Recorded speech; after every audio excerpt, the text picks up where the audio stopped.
Have there been any major ascetics in the history of Christian spirituality?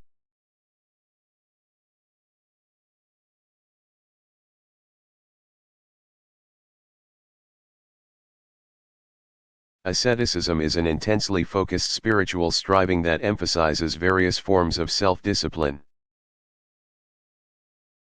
According to the New Testament, Jesus himself led a simple life and taught his followers that it was preferable to possess only the basic necessities. He counseled followers to deny themselves luxuries if they wished to follow him. Jesus did not recommend extreme forms of self-denial as such. Nevertheless, individuals and small groups throughout Christian history often have interpreted the gospel preference for simplicity and non-attachment in dramatic ways. Some Christians have engaged in strict fasts, arduous penances, and occasionally even self-mutilation. Several early Christians sat atop pillars. Some had tiny huts, some wood-like tree houses, for lengthy periods. These Stilites took their cue from Assyrian, Simeon, c. 390 to 459, to whose pillar many pilgrims came to pray and to send up a few supplies. Pillar ascetics were not uncommon in the Middle East for about 500 years. The ideals of the Desert Fathers, who began the monastic movement and called their followers to a life of voluntary poverty and solitude, are still emphasized by such strict religious orders as the Trappists.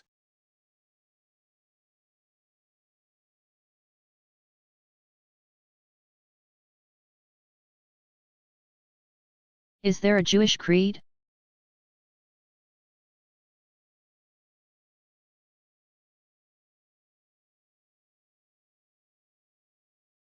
Several important creedal formulations have appeared at different times in Jewish history. But a good starting point is the single sentence from Deuteronomy 6:4. It is called simply the Shema. Devout Jews recite these few words more often than almost any other phrase. Hear, O Israel, the Lord our God, the Lord is one, or the Lord our God is one Lord. Two essential ingredients in Jewish belief are enshrined here in elegant simplicity. First, the notion that the people constitute a community of faith. And second, the affirmation of the absolute unity of God. In the next verse, Jews are enjoined to love the Lord with all their heart, soul, and strength.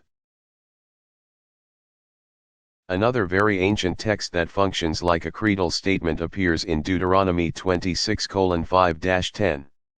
In his final instruction to the people, Moses tells them that when they come into their newly God-given land, they are to make an offering and recite a short historical summary of all that God has done for them. A wandering Aramean was my father, it begins, referring to Jacob, father of the 12 tribes. The text goes on to recount in brief how God rescued the people from slavery in Egypt and gave them a land in which to dwell. Apart from these two biblical texts, the anonymous 15th century I believe based on the 13 Articles of Faith of Maimonides, d. 1204, is the best known creedal statement. Each of 13 affirmations begins I believe with an unwavering faith. Articles 1 through 5 affirm that God is omnipotent and one, beyond all things material, master of time and space, and the sole object of prayer and devotion. Moses' prophetic authority, along with that of the other prophets as well, Scripture's authenticity and truth, and the finality of the divine law are the subjects of Articles 6 through 9. All the remaining 4 articles speak of the ethical demands of adherence to the revealed law, of the final consequences of human choices in the form of reward or punishment, of the Messiah's eventual coming, and of the ultimate resurrection of the dead.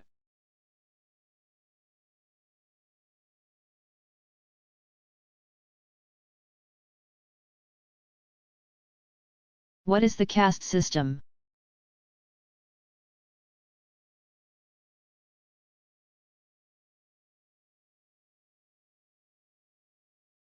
India's ancient Hindu social system combines several complex elements. Perhaps best known are the 4 principal varnas or social classes. The term varna means color or appearance. As early as the Vedic period, the Brahmin or priestly class rose to the top of the social ladder. They were responsible for maintaining the integrity of ritual practice and traditional teaching. Nowadays Brahmins are by no means all connected with priestly activities as such. One rung below the Brahmins are the Kshatriyas, those who govern. Traditionally called the warrior or princely class. They have been the legislators as well as enforcers of the law. On the next lower rung are the more numerous merchants, financiers, agriculturalists, and industrialists who comprise the Vaishya class. As class designations, the terms Kshatriya and Vaishya are now obsolete. Most numerous of all are the Shudras, the laborers and craftspersons who perform the basic services. Varna distinctions generally cut across language, occupational and geographical barriers. In addition to the 4 varnas are the hundreds, perhaps even as many as 4,000, of jatis. Jati means birth or species and refers to the countless local social groups defined by occupation and language. As many as 25,000 additional groupings are called subcastes. Members of both jatis and subcastes generally associate themselves with one of the varnas. And many Indians still observe strict rules of purity and separation. Finally, between 1 and 200 million people are considered outcasts. Untouchables, or unscheduled classes, those who don't fit in the great system. Since India gained independence, the caste system has been officially illegal. But systems of such antiquity do not yield readily to legislation passed in capital cities.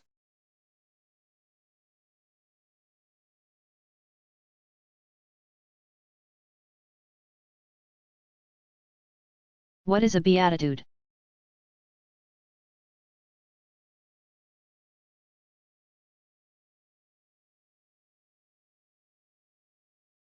A beatitude is a blessing proclaimed by Jesus in the New Testament, Matthew 5:3-11, Luke 6:20-23.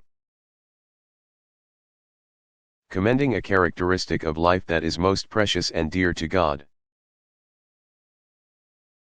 Jesus pronounced the Beatitudes at the very beginning of his public ministry. Blessed are the poor in spirit, for theirs is the kingdom of heaven. Blessed are those who mourn, for they shall be comforted. Blessed are the meek, for they shall inherit the land. Blessed are they who hunger and thirst for righteousness, for they shall be satisfied. Blessed are the merciful, for they shall obtain mercy. Blessed are the pure of heart, for they shall see God. Blessed are the peacemakers, for they shall be called children of God. Blessed are those persecuted for righteousness' sake, for theirs is the kingdom of heaven.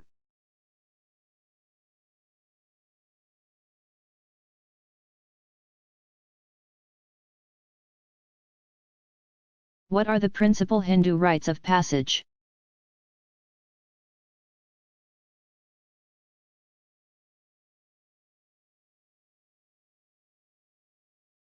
Hindu tradition includes important samskaras, activators, or impressions, for the various ages of life.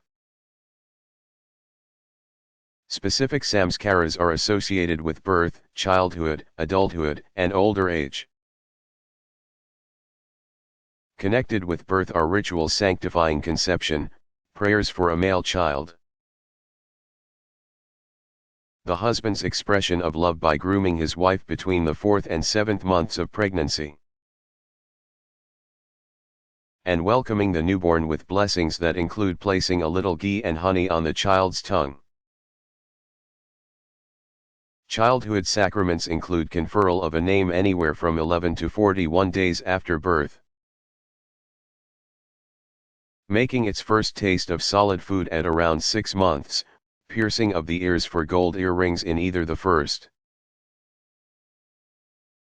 3rd, or 5th year, and shaving the head any time from day 31 to the 4th year of life. One childhood ritual deserves special notice. Initiation into religious studies is called upanayana, bringing near, in which the youngster. Girls were once included, but are generally not these days, is affiliated with a guru for formal tutelage in the Vedas. Another ritual marks the completion of formal studies. Celebrating an official end to childhood and entry into adulthood. Samskaras associated with adult life begin from puberty. The onset of menstruation and the shaving of a boy's beard. For the first time occasion special ceremonies in the home. When young adults are engaged, their families exchange gifts. Marriage ceremonies can be quite grand, including great processions in which the groom makes his entry on a white steed. Some Hindus still acknowledge the passage into older adulthood at about age 48. But more widely practiced still is the moment at which an older man puts ordinary social and family concerns behind him and becomes a renunciant or sannyasi. Last of all come the samskaras surrounding death, cremation, and mourning.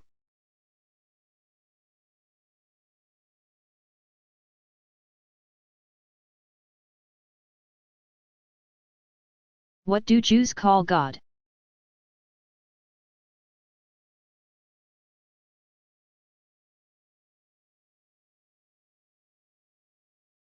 Various important terms appear through the Hebrew Bible.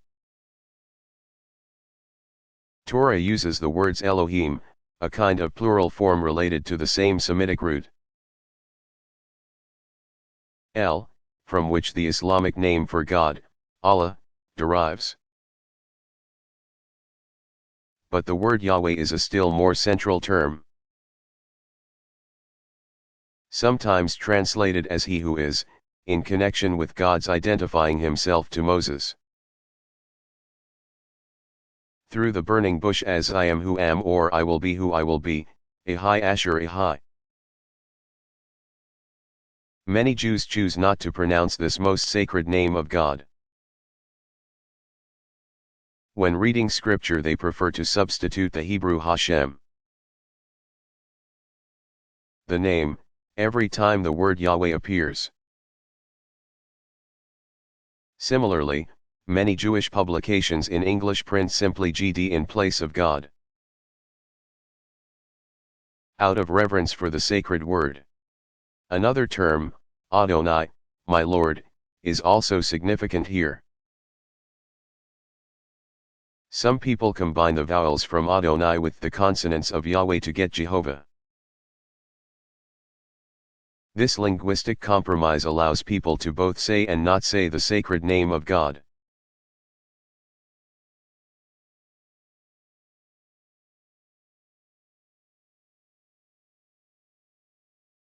What is the nature of the human person in Confucian tradition?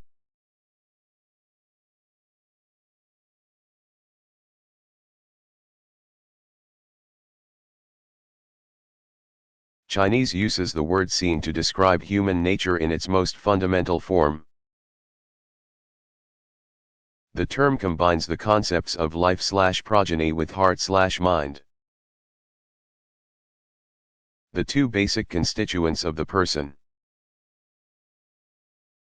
Confucius further described the fully developed person using the term ren, a Chinese word that combines the characters for human being and tu. A full person, therefore, is one who exists in society, in communication with others. Human beings are always works in progress, ever shaping themselves in pursuit of an elusive goal of perfection. Ren, sometimes translated as goodness, human-heartedness, or even love, is that which activates the other four of the so-called five great virtues: devotion, justice, wisdom, and propriety. Only in light of Ren does law function properly, as a guide rather than as a straitjacket. Ren's two components, Yung, individual, and Shu, the virtue of reciprocity, allow human beings to enact the principles known as the mean, the ability to hold feelings in abeyance, and the measure, by which one can express emotions in balance.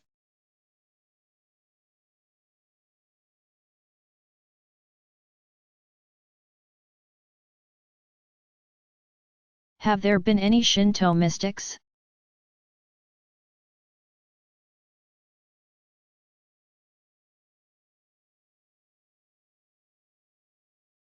Mainstream Shinto tradition has not been particularly noted for producing important mystical figures.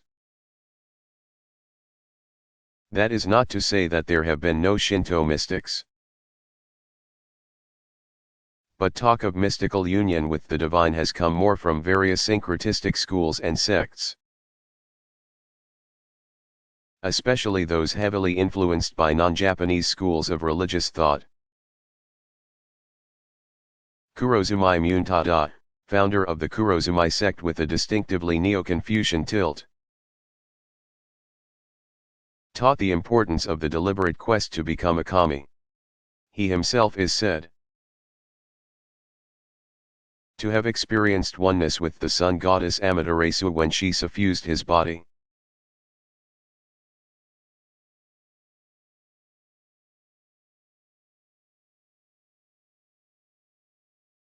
What are some of the other days Shinto practitioners celebrate?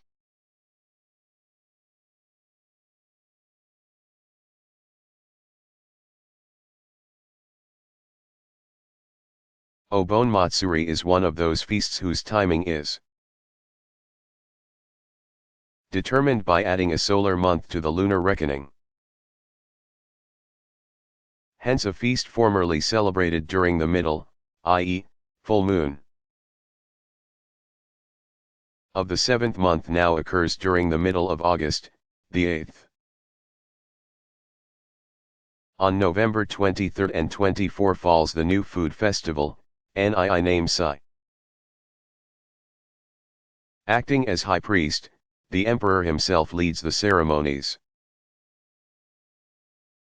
When a newly enthroned emperor presides, the feast is called Great Food Festival.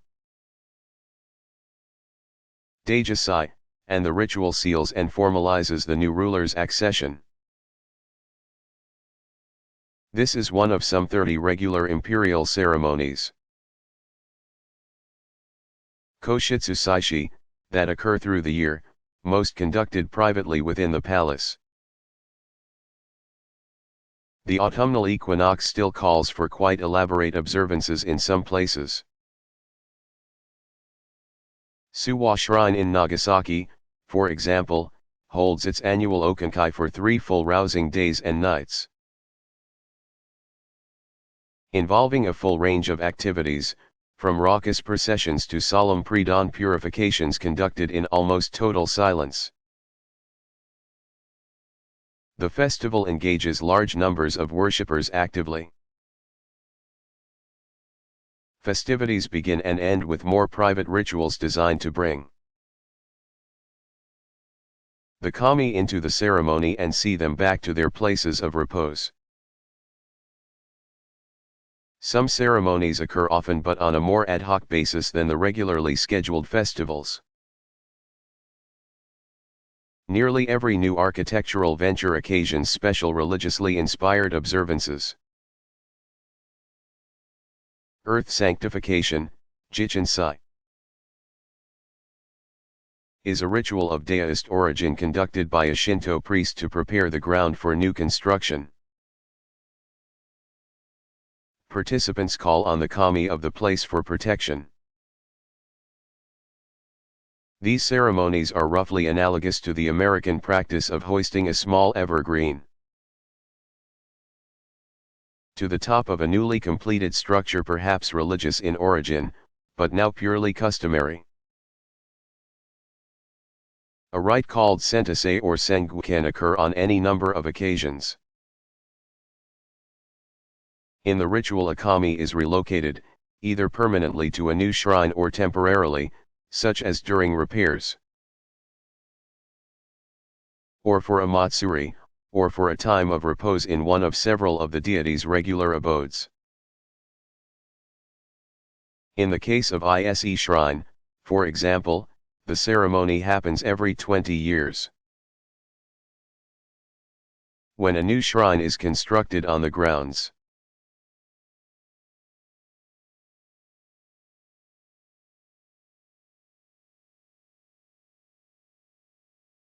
Is there such a thing as a Shinto saint?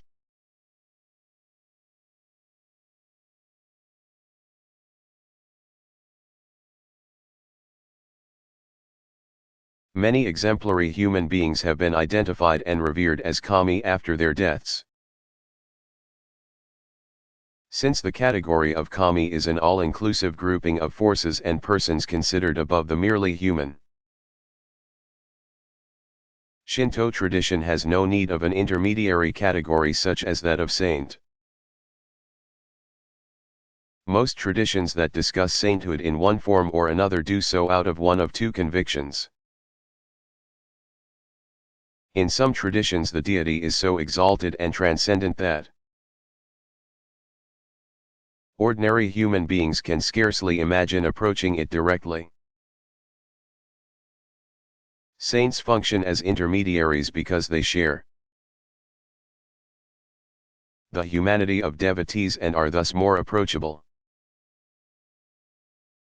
Other traditions, however, elevate certain persons not as intermediaries or intercessors,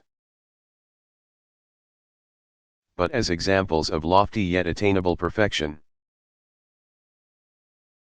Shinto stands alone here in the sense that the kami are everywhere and thus perfectly accessible, and that certain human beings are themselves kami.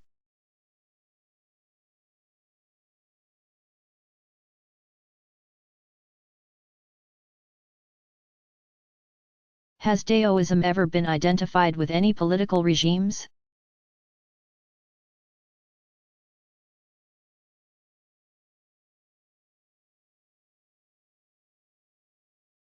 During several periods of Chinese history, Daoism has enjoyed the considerable benefits of imperial patronage. One Daoist emperor in particular, during the mid-9th century, launched a devastating persecution of Buddhism that did serious damage to many of that tradition's institutions. There is a certain irony in that, given the classical Daoist teaching about law and government. According to the Dao De Jing and Zhuangzi, the best hope for society is unobtrusive leadership that does not need to rely on law and force to lead. Governmental institutions are meddlesome and oppressive. According to early Daoist authorities, the ideal social setting is the small village in which no one carries weapons. Very unlike classical Confucian tradition in this respect. The ideal Daoist society does away with social stratification of all kinds. Where all are equal, ruling and military classes are unnecessary. Throughout Chinese history, however, Daoists and Confucians have competed with one another for imperial support and patronage. Confucianism generally has been far more closely identified with government than has Daoism. Despite classical Daoist aversion to formal structures of government, both the official and popular pantheons have retained a good deal of the imagery of imperial bureaucracy. As in the names of such deities as the Jade Emperor.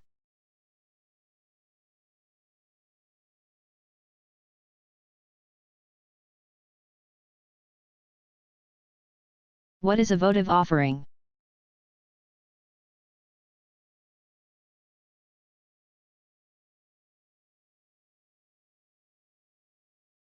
Votive offerings are directly associated with the making of vows. From the Latin votum, something promised, in connection with requests for special favors. When religious believers visit a special holy place, they often write their needs on some object and leave the object within the sacred precincts. They vow to perform certain devotional or charitable acts if the deity will grant their request. Votive offerings include any of hundreds of ways in which people symbolize their willingness to repay the divine favor. Among the more common devotional acts are those associated with visiting holy places or making pilgrimages. The devotee promises, for example, to approach the place on his or her knees from a certain point, or to make a certain number of prostrations before a particular sacred image. One of the most widespread of votive practices is the lighting of small candles after making an offering to the holy place. In some instances the use of candles has become dissociated from making vows in the truest sense of that term, so that lighting a wick often merely symbolizes or accompanies a request for divine help. Larger places of worship in many traditions provide appropriate votive offerings for sale in small shops attached to the church, temple, or shrine. For a fee, considered part of the offering, devotees receive an object such as a small statue of a holy person associated with the place, a devotional card, or even a tiny replica of the holy place itself or some part thereof. For example, adherents of Shinto often hang miniature torii gates on racks designed to receive hundreds of them.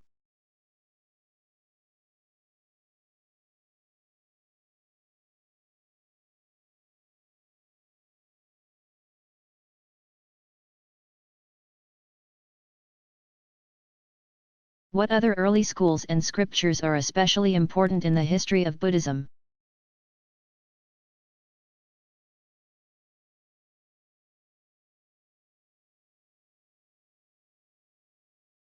A number of early Buddhist schools or denominations arose in India during the 5 or 6 centuries after the Buddha's death. One cluster, known collectively as the Hinayana, small vehicle, schools. Developed as a result of differing interpretations of what manner of being the Buddha was. The most important of these schools is the Theravada. Wisdom of the Elders, the branch largely responsible for the Pali Canon. Theravada Buddhists taught that the Buddha was a historical human being who counseled others to pursue their own path to enlightenment. But some Buddhists incline toward more expansive, spiritual interpretation. The Mahasanghikas, proponents of the Great Assembly, taught that the Buddha's many previous lives as a Buddha to be a Bodhisattva. Prior to his birth as Siddhartha Gautama meant that the Buddha was more of a cosmic spiritual being than a mere mortal. All but one volume of their sizable Sanskrit, called Buddhist hybrid, scriptures have been lost. Another school. The Sarvastivadins, proponents of the view that all exists, further emphasized the importance of the Bodhisattva's spiritual evolution as a model of growth in virtue. They, too, produced a body of sacred writing. But the Sanskrit originals were lost and we know of them through Chinese and Tibetan translations. Next to the Theravada school, the most important of the early denominations was the Mahayana, Great Vehicle. So called because of its wider appeal. Mahayana teaching emphasized the larger-than-life qualities of the Buddha. More than a mere mortal, the Buddha was a saving figure whose compassion filled the universe and whose grace was available to all who asked. Mahayana scriptures in Sanskrit included sutras claiming to be the Buddha's own words. Commentaries and treatises called shastras, and esoteric works called tantras used by smaller sects.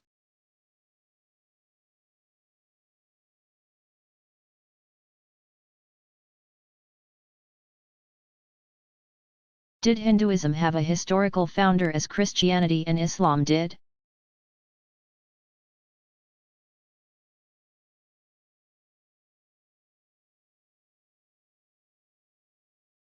All but two of the major religious traditions trace their origins to a specific individual teacher or foundational figure. Only Hinduism and Shinto do not, keeping in mind that the individual founders of other religious traditions identify may be impossible to pin down historically. Some people regard historical concreteness and detail as an essential feature of a religious tradition's credibility.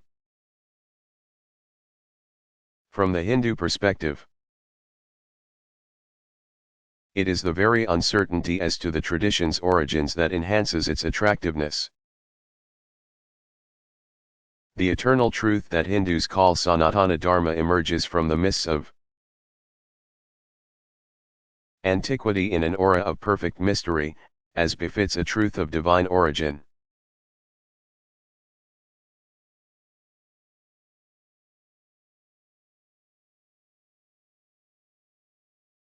Do Muslims follow specific dietary customs or rituals?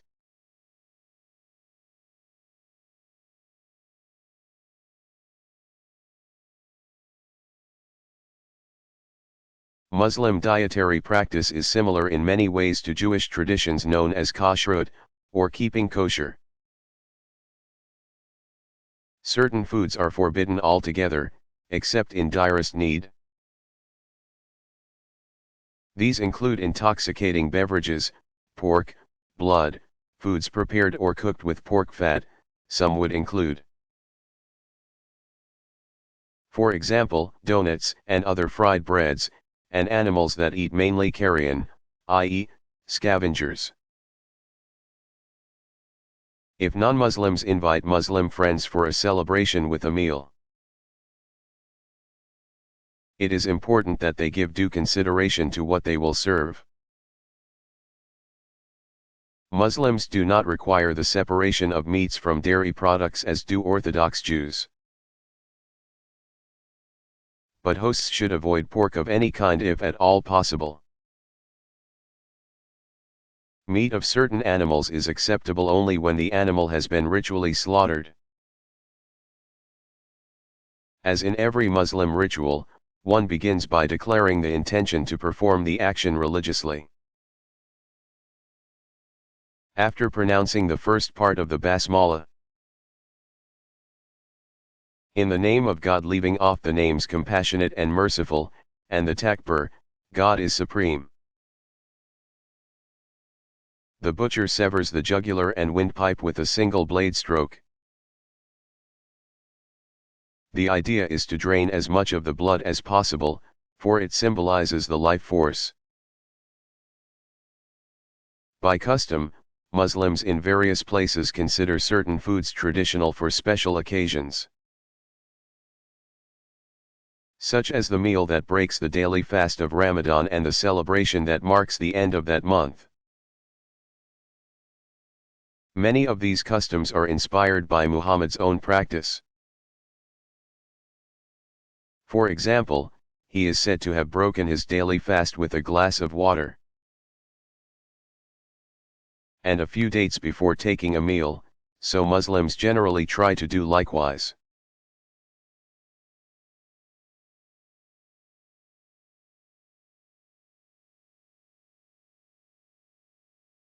Have there been any deist mystics?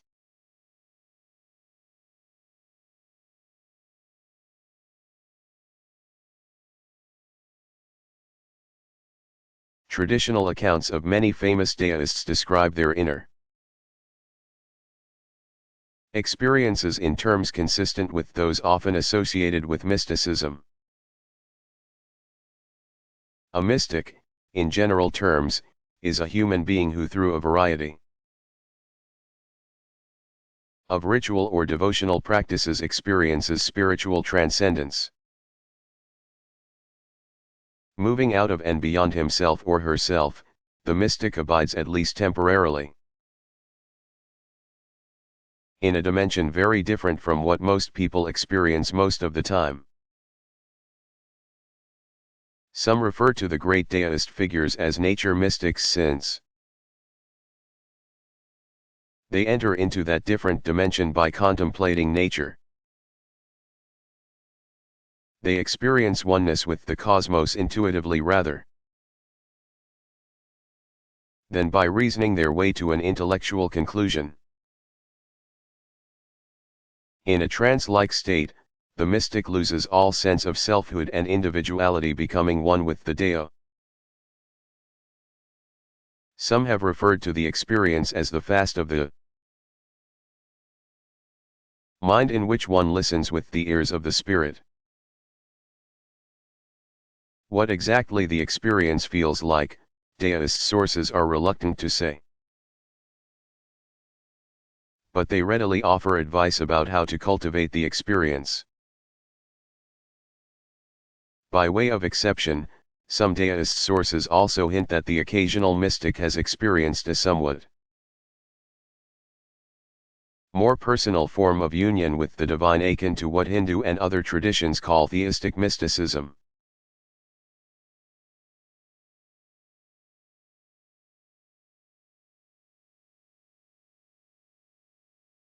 Is number, letter, color, or animal symbolism important in Islamic tradition?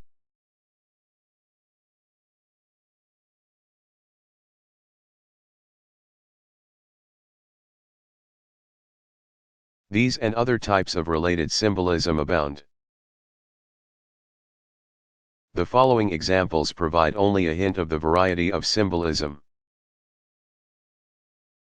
Every letter in the Arabic language has a numerical value. A common use of number symbolism involves totaling up the numerical value of all the letters in a particular phrase and then using the number as a reminder of the phrase. For example, Muslims often repeat the phrase "in the name of God, the compassionate, the merciful." It is called the basmala, after the sound of the first three words. Bismillahi, ar-Rahmani ar-Rahim. The numerical value of all the letters in the phrase is 786, and the symbol appears often in a sort of sunburst design, in pictures of holy places such as the Kaaba. Letter symbolism is especially prominent in classical religious poetry in languages like Persian, Urdu, and Turkish.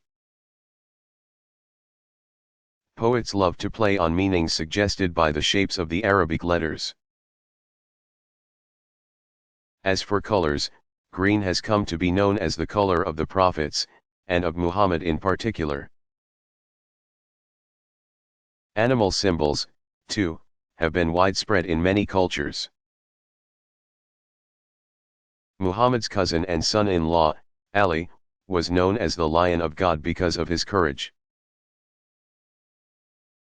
Shi'i artists in particular often included images of a lion when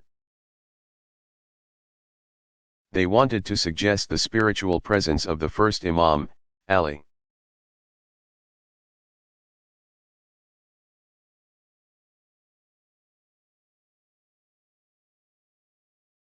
Do Hindu communities run private schools for their children?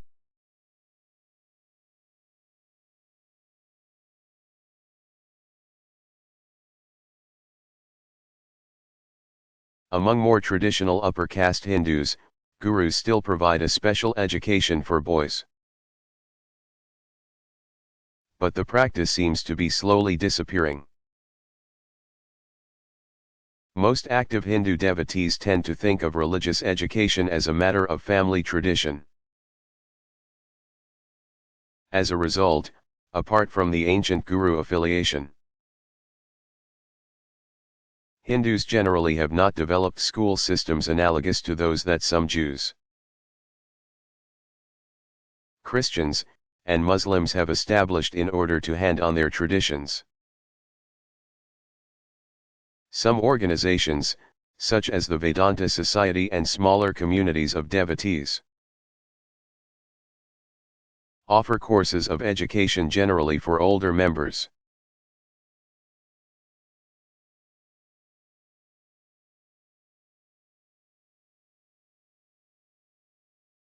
What could be good about such a day?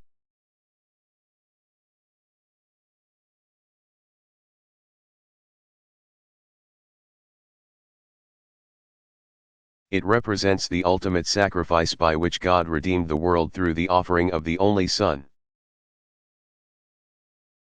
For Christians, this is at the heart of the mystery of salvation.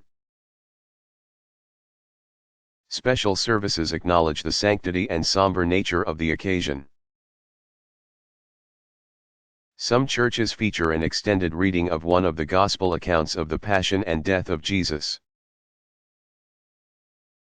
while some perform classic musical settings.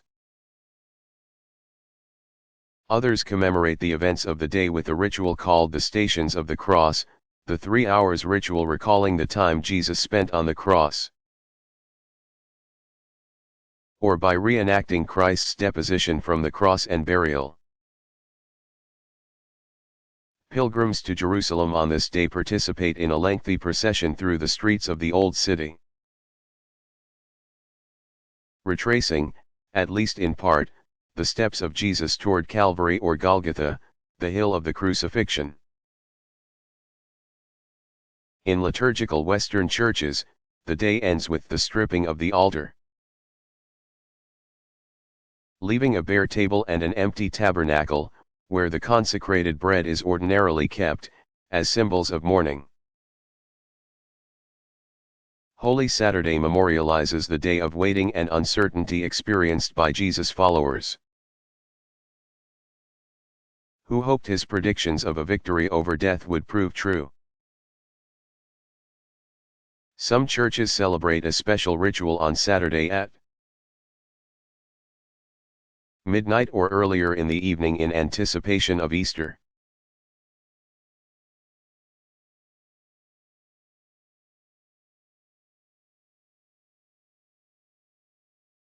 How was Buddhism spread through Southeast Asia?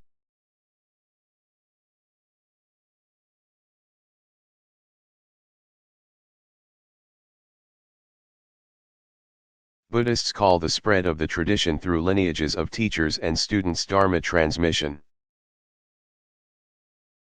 Sri Lanka was one of the first regions outside of India to form a link in the southern transmission. A lineage known as the Theravada, wisdom of the elders, was introduced to Sri Lanka as early as the 3rd century BCE. It spread into Burma and was well rooted there by about the 5th or 6th century CE. Their Buddhism benefited from the patronage of King Anuruddha, 1044–77. Under whose dynasty Burma became almost entirely Buddhist. According to tradition, Ashoka's own missionaries brought the faith to Thailand as early as the 3rd century BCE. The earliest solid evidence of Buddhism in Thailand is indigenous Buddhist art from 8 or 9 centuries later. In Kampuchea, formerly called Cambodia, a blend of Mahayana and Hindu beliefs were dominant around the royal complexes of Angkor toward the end of the first millennium. Theravada teaching came to the fore after about 1200. But its institutions have just barely survived disastrous political upheavals of the late 20th century. Vietnam seems to have participated in the Theravada transmission early on. But missionaries from China succeeded in establishing Mahayana teaching there between about 1000 and 1400.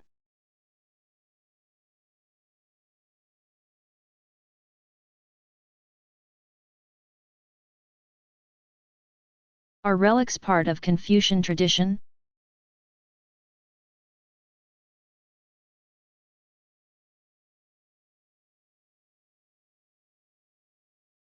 As important as ancestor veneration has been throughout Chinese history,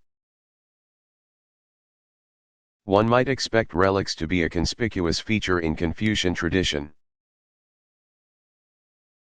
Confucians, along with Taoists, Chinese Buddhists, and practitioners of CCT, pay a great deal of attention to a variety of symbols associated with deceased ancestors.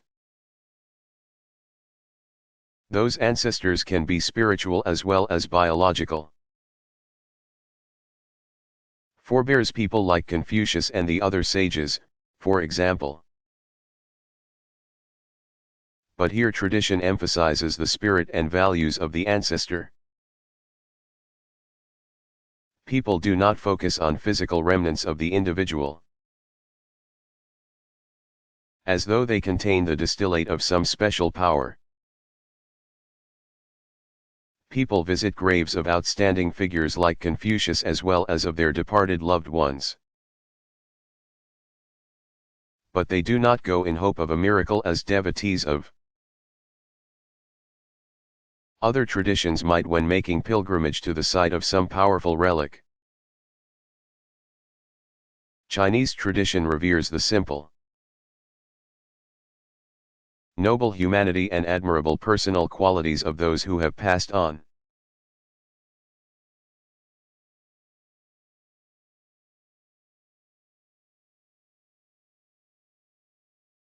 Do Confucians mark their sacred spaces with any other distinctive signs and symbols?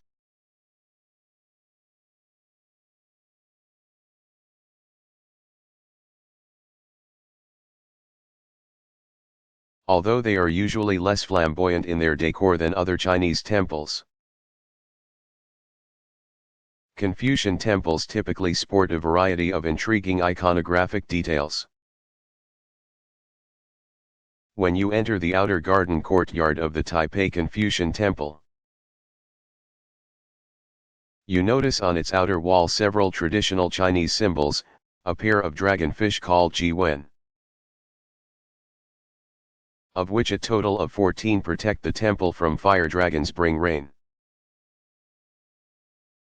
And the fish symbolizes water as well, and a pair of exuberant green dragons. On the north face of the garden's south wall is a large tile image of the qilin, unicorn. Writhing dragons are the principal motif on the main hall, both on the roofline and two main front columns and around the main altar,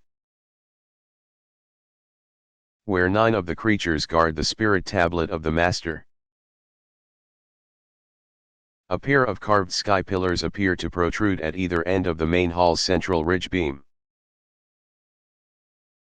Some say they symbolize both Confucian ethics, which alone can support the firmament, and the chimneys in which many scholars hid their books during Qin Emperor Qin Shi Huangdi's attempt to burn all the texts of the literati. In the center of that same roof beam, a small 7-roofed pagoda may symbolize the axis of the universe, standing as it does directly over the altar dedicated to Confucius himself. In rows along the beams of the sloping eaves stand birds of prey, for according to tradition, even the fiercest raptors alighted and paused to listen when Confucius taught. Beneath the eaves of the main hall are numerous small carved figures of popular Chinese characters, such as Xiao Lao, deity of longevity. Even smaller carved friezes around the upper walls of the main hall depict scenes of high virtue from popular Chinese stories. In front of the door to the master's altar, at the base of the platform supporting the memorial hall, stands a stone carving of the dragon that symbolizes the emperor. Inside, the octagonal cupola over the main altar shows the 8 trigrams arrayed around the circular symbol of yin and yang, the taiji.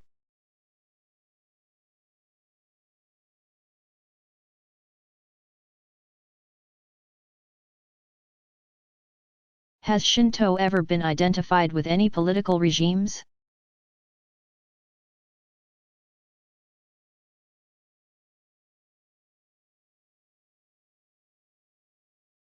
What came to be known in 1945 as state, Koka, Shinto began as a formal development after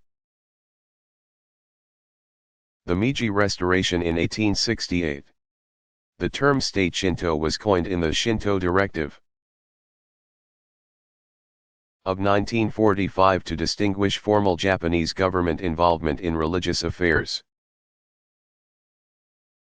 from the religious concerns of Japanese generally, which were called sect, shuha, Shinto. After 1868, the Japanese government imposed a system of devotion to the emperor as a kind of state creed. Most Christians and Buddhists, as well as adherents of other traditions,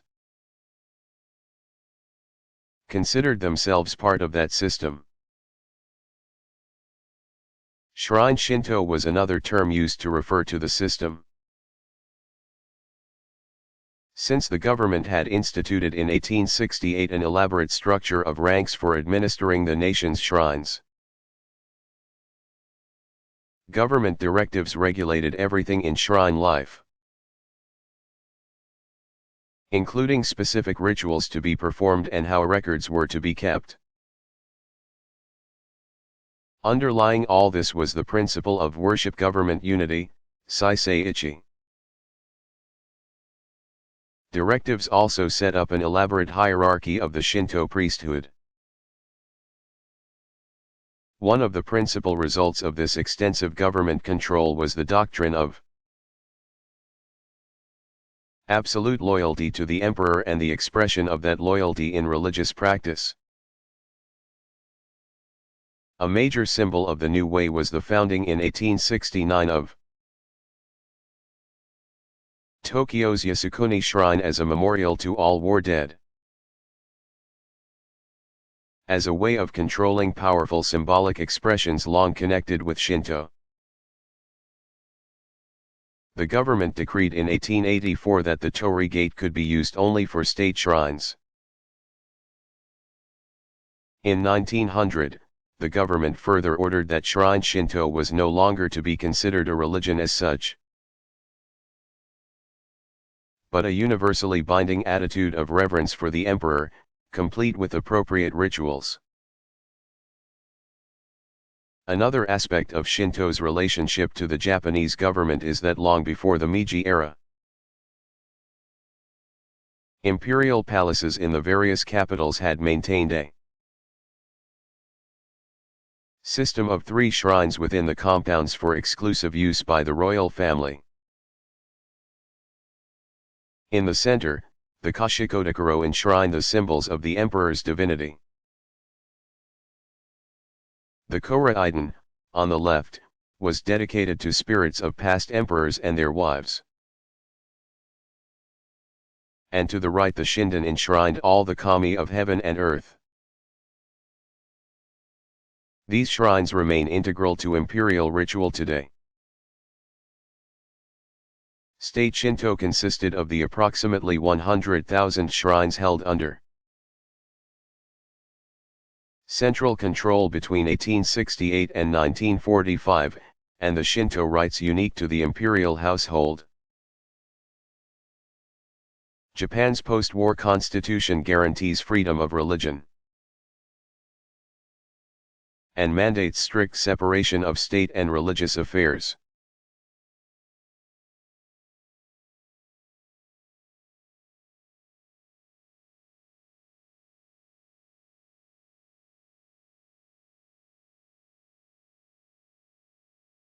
Who is Guandi and why is he so important?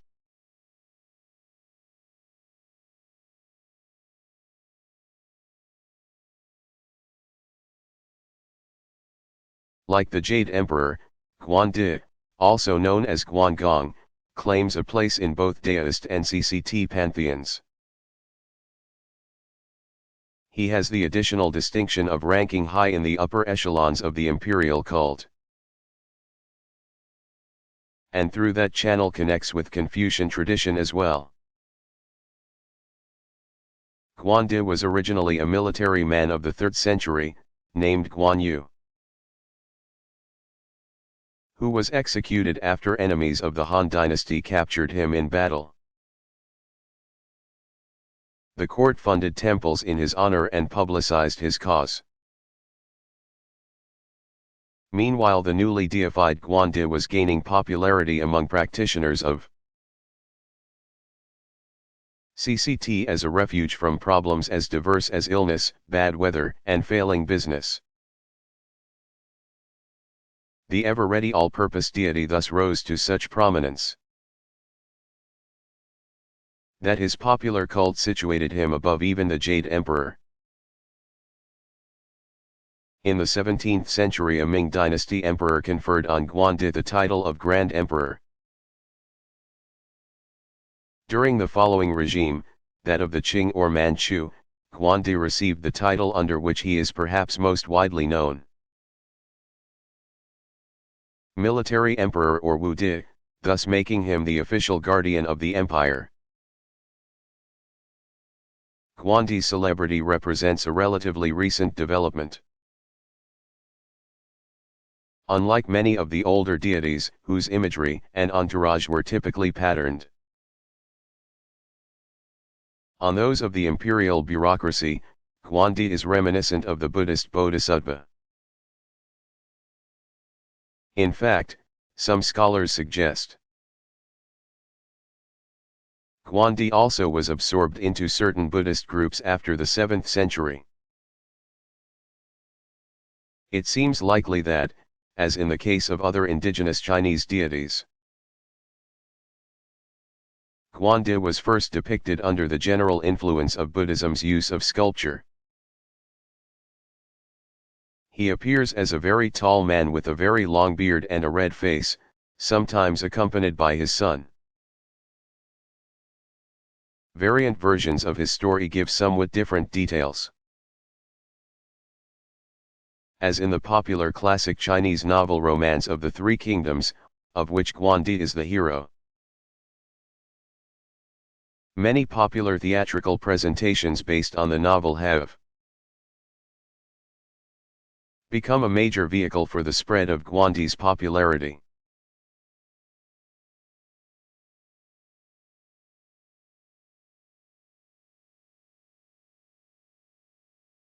Do deists and practitioners of CCT believe in heaven and hell?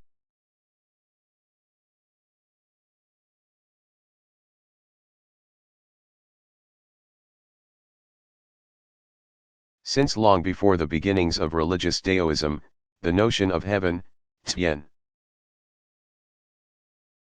as an impersonal transcendent reality has been very important to the Chinese. Some deists have identified heaven as the first materialization, or a kind of emanation, of the Dao's spiritual power. In this sense, heaven becomes an intermediary between the unmanifest Dao and all of creation. For heaven is the source of all good things. Along with earth and humanity, heaven is one of the three powers that bring about life as we know it. However, deists do not generally talk of heaven as the eternal abode of those who lived virtuously on earth. One region beyond ordinary earthly experience is the Isles of the Blessed, Pen Lai Shan. In the far reaches of the Eastern Sea, where the eight immortals dwell amid an idyllic landscape. Many Chinese express the hope of finally reaching the Isles and attain immortality there. Belief in retribution after death for a less than praiseworthy life has given rise to a wealth of imagery.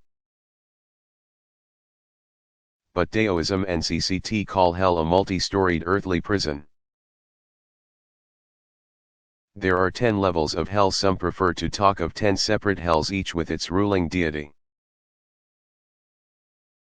They function rather like the circles of hell in Dante's Inferno, each designated for those who commit specific sins and crimes. Presiding over the first level is a sort of chief judge, who wields authority over the other 9 judge kings. Some souls never make it to their assigned hell, a difficult passageway to the hope of better things beyond that. They spend eternity wandering aimlessly and forever hungry, dependent on the kindness of the living to attend to their needs. Some sources talk of hell much as many Christians describe purgatory as temporary suffering with long-range benefits.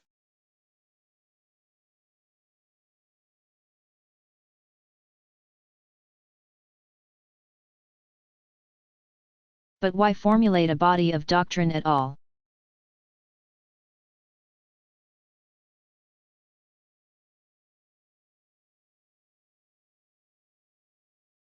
Some traditions equate religious community with conformity of belief. Doctrine arises out of a desire to hold it all together and keep the tradition's inaugural insight as pure as possible. Doctrine is a measure of the role of authority in a religious tradition and provides a framework within which to pass along the content of the faith and to protect practices of ritual and worship from losing their distinctive character. Dogma, from the Greek verb dokein, to think or to seem good. Can also refer generally to a belief or opinion. But in religious studies, dogma refers to a further specification of the category of doctrine. In some religious traditions, a teaching body or authority may deem it necessary under certain historical circumstances to clarify a particular doctrine. For example, suppose that the Buddhist monks in a certain region have gradually modified their interpretation of older ways of living the monastic life. Members of the larger Buddhist tradition might determine that they need to convene a council for the purpose of reaffirming and reinstating ancient practice. One can imagine other scenarios as well. When a tradition's core teachings come under attack, whether from within or without, or when changing times put undue pressure on traditional mores, those in leadership may decide corrective action is necessary. The result of the action is called dogma. Finally, there is another important point to keep in mind, just as not all traditions possess specific creedal formulations. Not all traditions have elaborated distinctive bodies of doctrine. Of those that do so, only some take the further, more elaborate step of defining particular doctrines as dogma. In other words, non-creedal, non-theological traditions generally do not develop systems of beliefs that might function as litmus test indicators of a believer's compliance with mainstream views.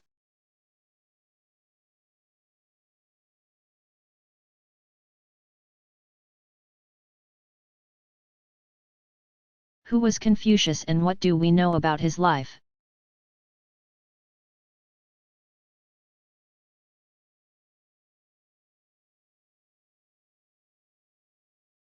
Confucius was born around 551 BCE and died in 479 BCE, making him an almost exact contemporary of the Buddha. The name by which he is most commonly known, Confucius, is a Latinized form of Kong Fu Zi, Venerable Master Kong. According to tradition, his mother, Yan Zhengzhe, had prayed on Mount Ni that she would have a child. Confucius' father, Shu Lianghe, died when the child was 3 years old, and his mother raised him under difficult circumstances. At 19, Confucius married and had a son and a daughter. His marriage, which was not very happy, would end with the death of his wife, and his son died during Confucius' life. At 22, he began the first of several jobs for the state of Lu. At 26, some say 33, Confucius went to the Zhou dynasties imperial capital of Lu to study royal ceremony and seek a government position. There he is said to have met the aged Lao Zi. Traditional accounts of that meeting, with a decidedly Daoist slant, report that Lao Zi took Confucius to task for wasting effort on formal study and reliance on ethical absolutes. He would do far better to observe how nature accomplishes all good things without contrivance, effortlessly. Still Confucius pursued his effortful path.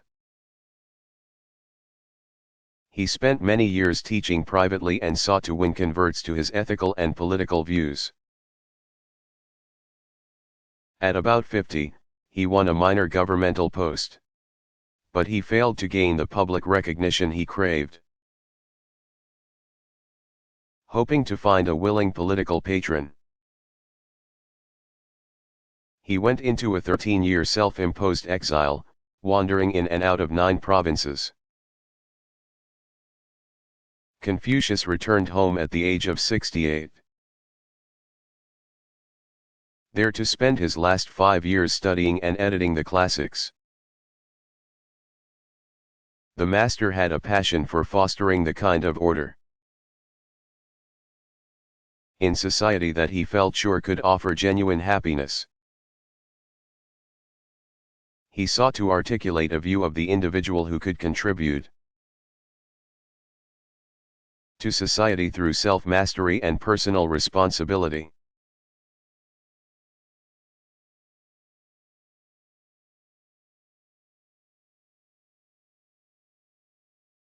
Who is the Yellow Emperor?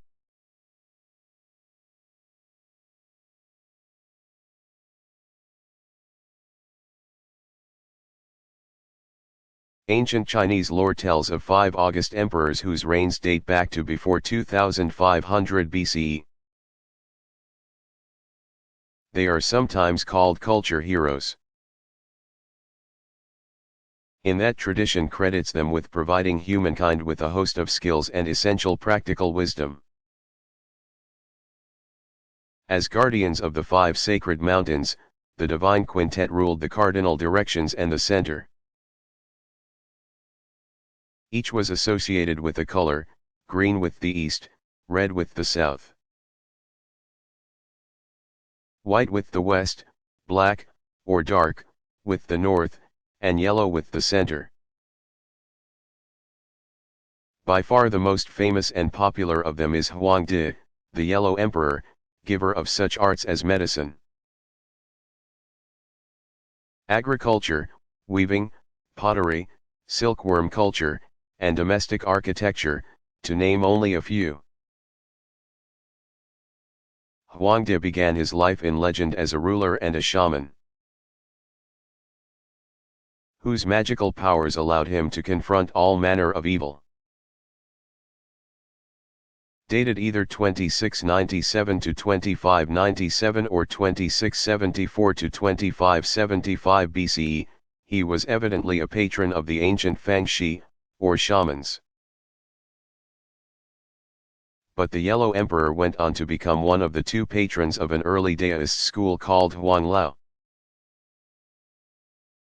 Perhaps a combination of the first names of Huangdi and Lao Zi. Huanglao Daoism may have begun as a religious movement as early as 3rd century BCE. In any case, though the figure of Lao Zi seems to have upstaged that of Huangdi for some centuries, the Yellow Emperor made a comeback in popularity. In any number of Daoist and popular temples a visitor may encounter a statue of Huangdi prominently displayed, perhaps in his own glass case. Standing erect, the sovereign, of solemn countenance, wears elaborately embroidered robes whose main color is, of course, yellow.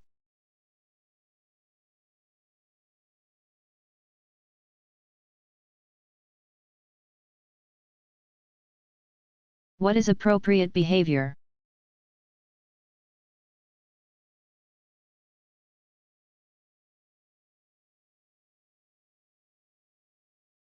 The 4th truth says simply, to stop inappropriate craving, and follow the Eightfold Noble Path.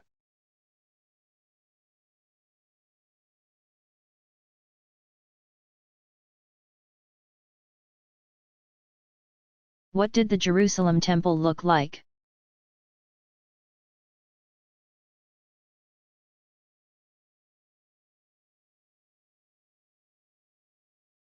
Solomon built the first temple around 950 BCE. After that was destroyed in 587/6 BCE, it was replaced by the Second Temple in about 516 BCE. that in turn was modified many times over the subsequent 5 centuries, most recently by King Herod. Though the Second Temple was destroyed in 70 CE, parts of Herod's construction are still visible as the western, so-called Wailing, Wall. Biblical accounts offer detailed descriptions of various components of the temple. Filling in some of the information archaeology has yet to unearth. Solomon's temple was in a way a permanent version of the tabernacle described in the Torah. A rectangle about 200 feet long by 40 wide, the temple consisted of 3 chambers. Up a few steps flanked by the 2 columns symbolic of the monarchs, Jachin and Boaz, and just through the east-facing main door was the vestibule. Beyond that was a large windowed room, the Heikel, Great Hall, where most rituals occurred, and the dark Holy of Holies, Dever, shrine, elevated 5 or 6 steps, which only the priestly staff could enter, and where the ark was kept. Surrounding the central building was a huge courtyard with 3 gates on each of its 4 sides. In the Second Temple the central building was larger, and set in the grander context of a series of courtyards. Along the walls of the court immediately enclosing the temple proper were chambers for the sacrificial materials. Directly in front of the temple porch, in the court of the priests, was a large altar for burnt offerings and a small slaughterhouse. Directly east of that, through a gate and down 6 or 8 steps, was the large women's court with corner chambers for lepers, Nazirites, oil, and wood. The Second Temple's shrine held no Ark of the Covenant. Surrounding the entire high platform was an immense wall, some of which remains today.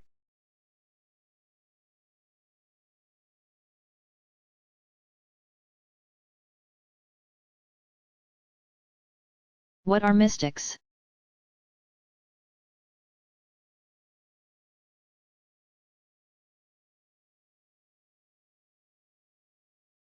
Mystics are those who have special insight into the deepest of spiritual mysteries. They often report first-hand, direct experience of realities far beyond the ordinary. There are some apparent similarities in the accounts of mystics across traditions. In a number of traditions we find 2 principal types of mystical experience. One is a highly personal encounter between the human subject and the divine reality,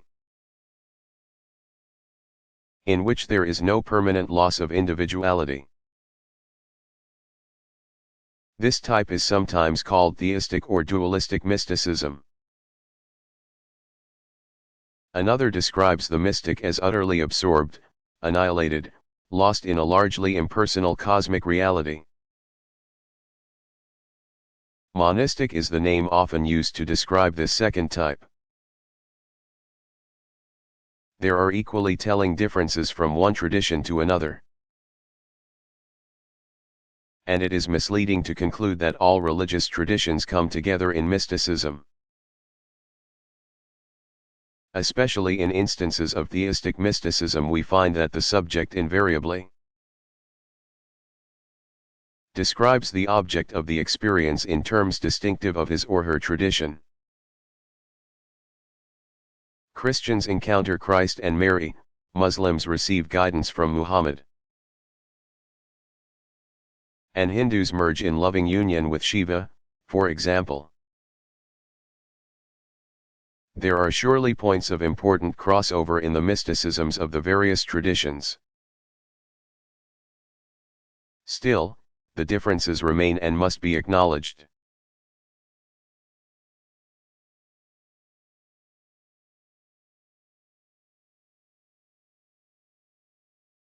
Do Christians practice any other forms of initiation ceremony?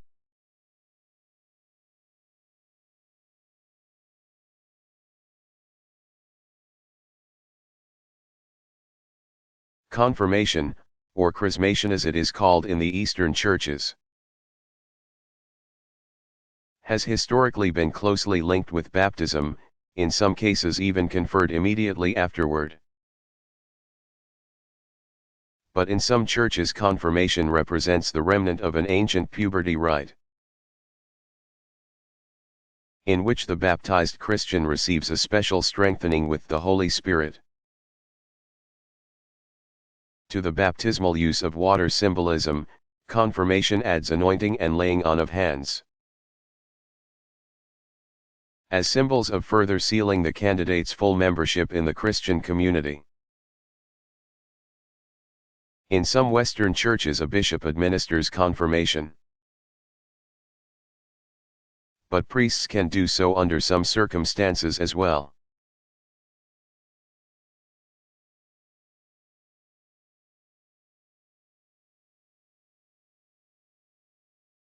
Were early Christians persecuted by Rome?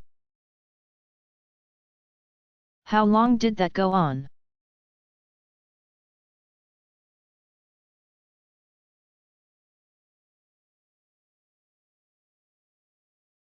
As Christianity became more clearly separated from its Jewish roots, Roman authorities all over the Mediterranean became more wary of Christianity's potential threat to Rome's authority. Many Christians refused to burn incense to the emperor and paid with their lives. But executions remained largely a matter of local jurisdiction until about the middle of the 3rd century.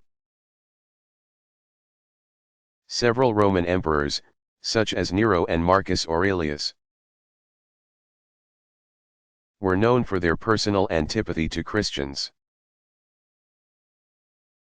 But it was Decius who in 250 CE issued the first general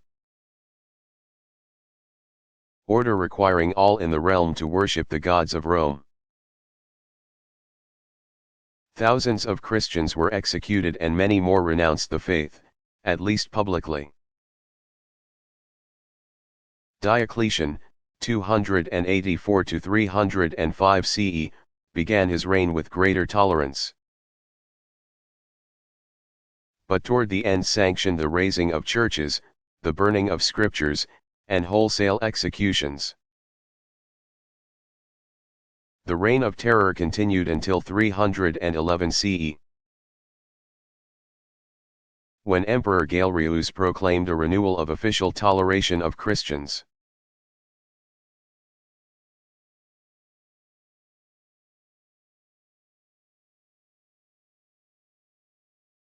Have Hindus traditionally sent out missionaries to convert others?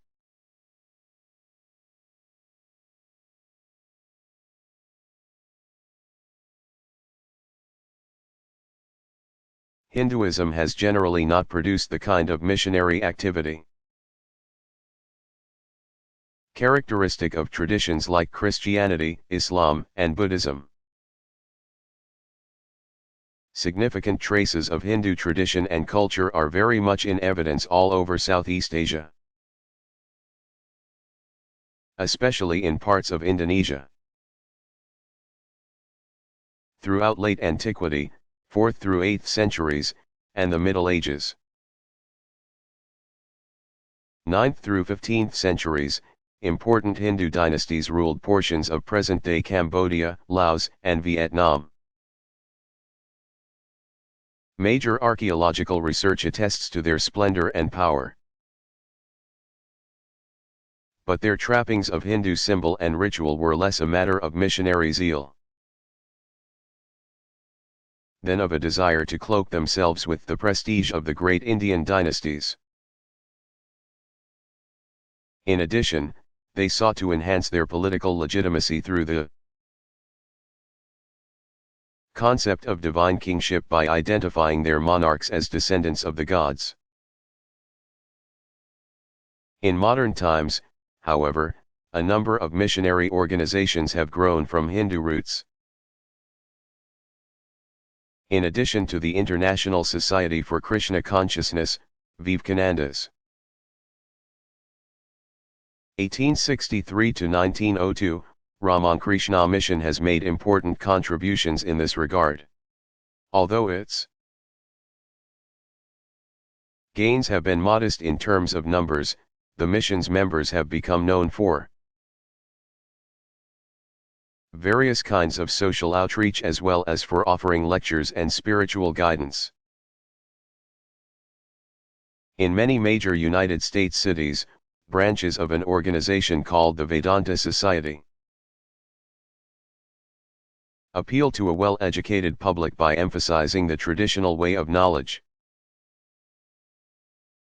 rather than the way of devotion preferred by both Vivekananda and his teacher Ramakrishna, 1834-86.